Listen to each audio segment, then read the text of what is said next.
We have another story for you right now, and this one needs a major spoiler alert. Goodbye in the booth, Adam. We will see you later. Thank you for stepping in, Cody.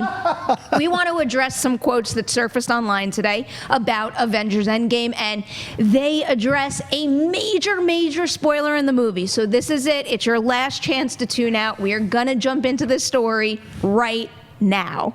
All right.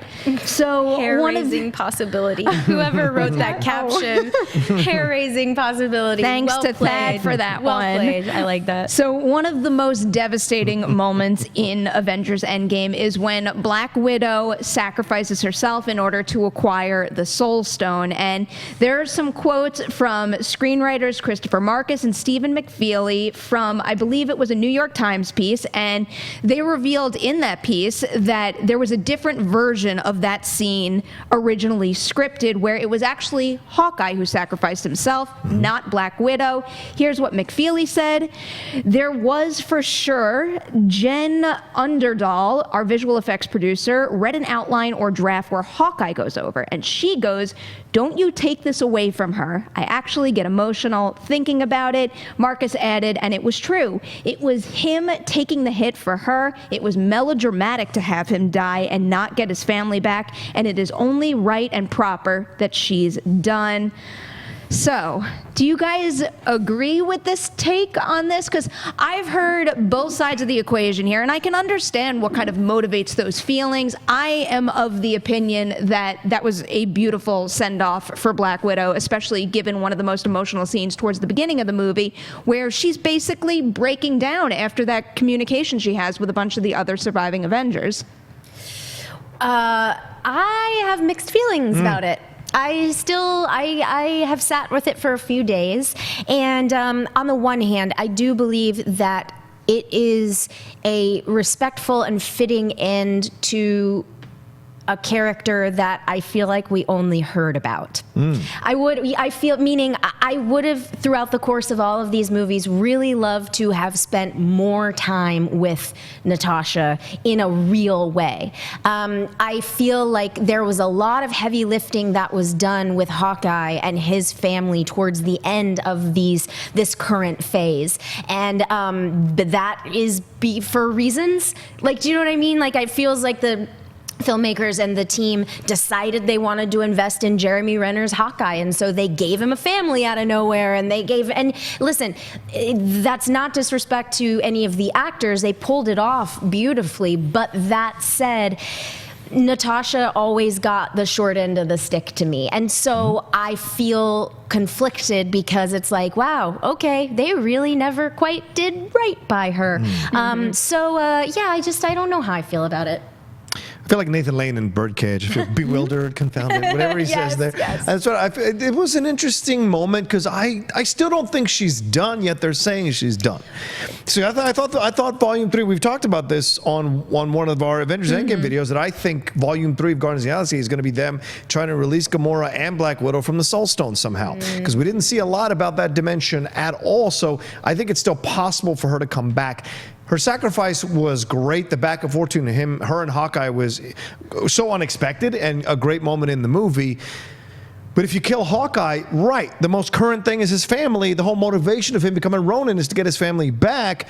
Would he have sacrificed himself to get his family back? There was a moment that could have happened, but would it have had the same power as that moment where we see the phone ringing and he walks over and picks it up, and it's Linda Cardellini, his wife, calling him in the movie. And you get that. You won't get that with Natasha. You don't have that with Natasha, because Natasha doesn't have a connection with everybody. And I think Scarlett Johansson has had a tough time of it playing this character. And I agree with you, Clark. It's been underserved for a number of years in this, and her too. Like, remember they made that joke about her being the whore of Avengers, and you're just like, man, why would you even say something stupid like that in a press run? It's like she's had to endure this kind of stuff, and maybe she's hit that wall where she's done. You know, the character was fun to play for what it was. It was never fully written out the way I would like it to write. Great, do a prequel movie of me, but don't put me in the group thing anymore, because I haven't had a chance to really spread my wings with this character. And I wonder if this would have all changed, Clark and Perry, if they had done a Black Widow solo movie years ago. Yeah. Would this have changed the narrative of this film? I can't deny deny how eager I am to see more of Black Widow. Yeah. Yes, I wish she was in more of the movies. I wish she had her solo movie far sooner than she's getting it. What gives me a little hope is that after watching Avengers Endgame for the third time, then I went home and I rewatched Captain America: The First Avenger and Iron Man. And when I tell you, you will have greater appreciation for, at the very least, those movies. I'm going to do a full MCU rewatch now, but those two movies, there are certain details that are far richer than I ever could have imagined them to be. So what I'm hoping right now is it could just be a really interesting and unique way to kind of re-explore her arc throughout the franchise, that maybe we're going to get a Black Widow prequel now that will make you then go back and look at her appearance in Iron Man 2 and up to Endgame in a completely different way. And if we wind up enriching her as a character that way, I will be happy. But the one thing I do push back on is this idea of the funeral. She wouldn't get a funeral. But what? Like, what is this idea? Peggy Carter got a funeral. She was a damn spy. Let me read that quote. Read that. She was a spy? There's a couple of bits actually in this section that had a couple question marks for me. So Markus said, Tony gets a funeral. Natasha doesn't. That's partly because Tony's this massive public figure and she's been a cipher the whole time. It wasn't necessarily honest to the character to give her a funeral. The biggest question about it is what Thor raises there on the dock. We have the Infinity Stones. Why don't we just bring her back? Then McFeely added, but that's the everlasting exchange. You bring her back, you lose the stone. So that also ties into what you were saying before about the possibility of them returning the stone and getting her back. But I don't know how much, I'm like flip-flopping on the funeral thing, and not to bury you guys in quotes, but there's another quote that we really should read right now that also ties into that. McFeely added this about why now was the right time to end Natasha's journey. He said, her journey in our minds had to come to an end if she could get the Avengers back. She comes from such an abusive, terrible, mind control background, so when she gets to Vormir and she has a chance to get the family back, that's a thing she would trade for. The toughest thing for us was we were always worried that people weren't going to have time to be sad enough. The stakes are still out there and they haven't solved the problem, but we lost a big character, a female character. How do we honor it? We have this male lens, and it's a lot of guys being sad that a woman died. Yeah, you see the red flag that exactly how I felt in that scene. And also, since we're spoilies here, when Nebula, who was just a big part of this, is not in the room, and none of these guys look around and go, hey, where's Nebula, our new part of our team? It was a room filled with men. It was like striking to me. And I was like, hey, knuckleheads, if you guys were paying attention, you maybe would have figured out that she was off there, getting into trouble. That really, I was just like, wow, this feels so weird. It felt so weird to me that she felt like an afterthought through this whole MCU, and then she's remembered by these knuckleheads in a room being like, I'm sad. Yeah, and they don't. It's not like Tony's funeral was a big public funeral that everybody came to. It was literally an affair at the back of a house.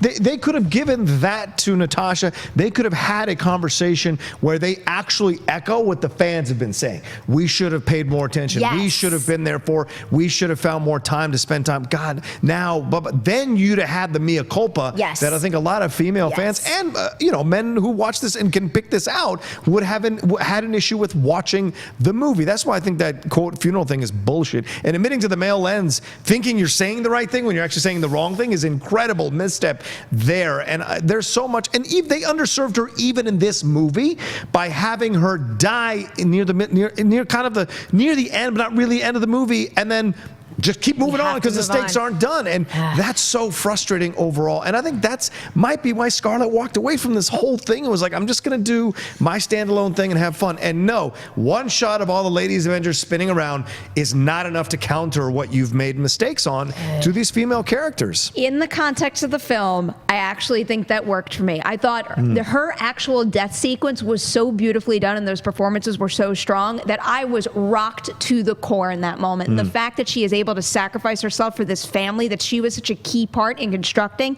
really moved me. And then with A-Force uniting in that moment, what I liked was it immediately brought me back to her sacrifice, thinking, look at what she was so key to putting together. So I like the feeling of her presence in that moment, but clearly the way that this quote was worded has me raising my eyebrows a little. It seems like a very backwards way of explaining this away, and it's hard not to walk away from this feeling just like a little cold by how it was this big fanfare for a couple of other characters, and all she really got in the funeral scene is when Hawkeye and Scarlet Witch walk off together, and they're like, do they know? I think they know. Right. Yeah, I would also say too, with respect to the small funeral or a funeral versus no funeral, I thought about that too, like the idea that she's this spy, this kind of covert person, but also she's an Avenger. So I was like, if when the Avengers are saving the world and there are inevitable